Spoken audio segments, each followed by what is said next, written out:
ശിഫ നൽകുന്നത്. അപ്പൊ നമ്മുടെ രോഗം മാറ്റുന്നത് ഓപ്പറേഷനോ പഥ്യമാചരിക്കലോ ഭക്ഷണ നിയന്ത്രണമോ അല്ലെങ്കിൽ ഗുളികകളോ മരുന്നുകളോ ഒന്നുമല്ല. അതൊക്കെ ചില മാധ്യമങ്ങൾ മാത്രമാണ്. യഥാർത്ഥത്തിൽ നമ്മുടെ രോഗം സുഖപ്പെടുത്തുന്ന ആരാണ്?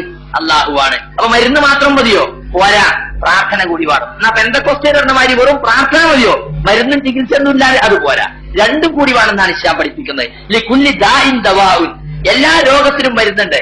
രോഗത്തിന്റെ മരുന്ന് കണ്ടെത്തി ചികിത്സിച്ചാൽ അള്ളാഹുവിന്റെ അനുമതി പ്രകാരങ്ങളെ രോഗം സുഖപ്പെടുന്നതാണ്. അപ്പൊ അള്ളാഹുവിന്റെ അനുമതി പ്രകാരമേ രോഗം സുഖപ്പെടുള്ളൂ.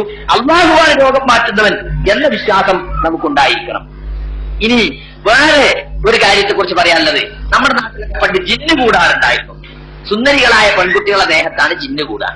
ഇന്നൊരു ശൈത്താൻ കൂടാനാ പറയാ.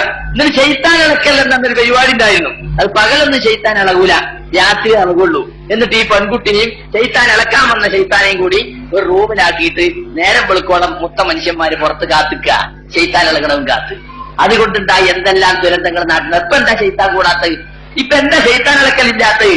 ശൈത്താനൊക്കെ മറഞ്ഞുപോയോ? സെലഫി പ്രസ്ഥാനം കേരളത്തിൽ വന്നോടെ സെലഫി പ്രസ്ഥാനം ചെല്ലോടത്തൊക്കെ ഇങ്ങനെ ശൈത്താൻ നീങ്ങി പോവുക.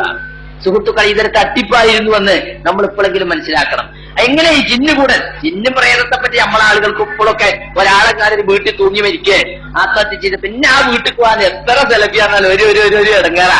അതെന്താ? അയാളെ